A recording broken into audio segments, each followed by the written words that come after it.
Nandito ako ngayon, bumibili ako ng sawali. Guys, bibili ako ngayon ng sawali para ibigay ko doon sa mag-asawa na nagpapaayos ng bahay. Kailangan nila ng pangdagdag sa dingding nila.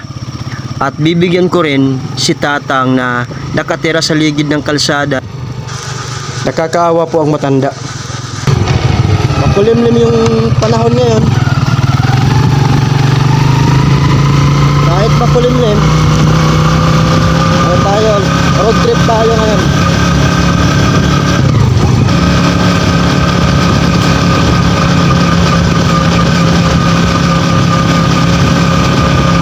Maganda ngayon mag road trip. Road trip. Kasi hindi mainit yung panahon.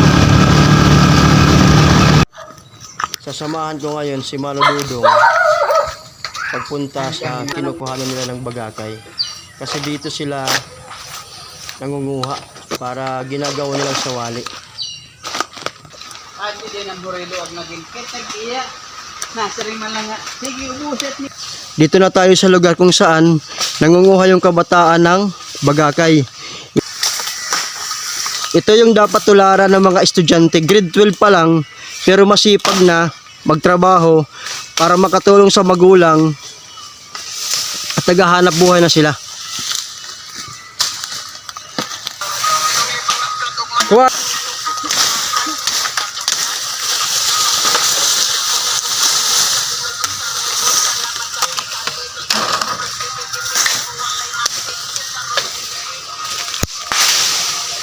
Ito yung anak ng pinuntahan ko kanina, bumili ako ng sawali.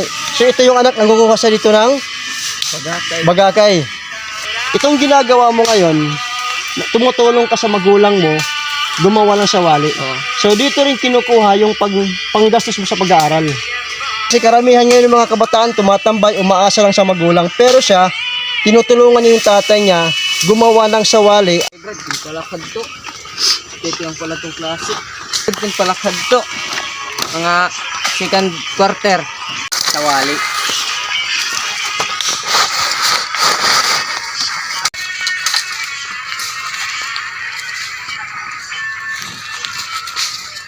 Bagakay. Yung gagawa namin sawali. Pangdingding sa bahay. Yun ang ibebenta namin.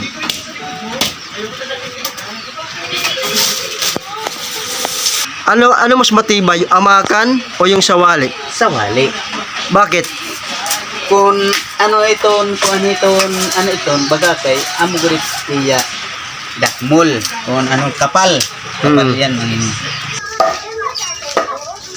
Kada kulat pag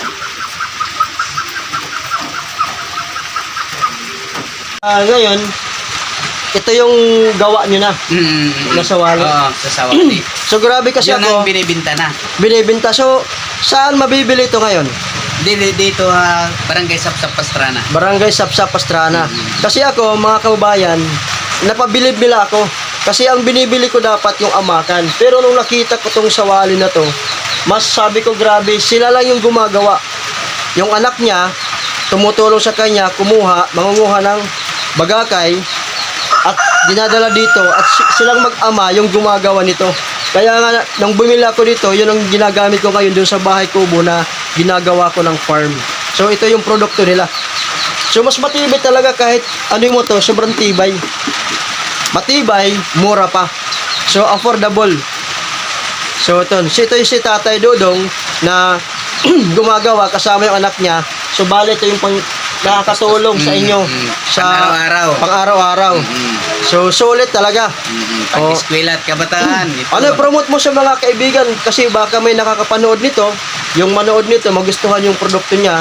Promote mo tay. Kahit pa paano. Pumunta lang tulong sa Pastrana Leyte, dito ka mo bumili.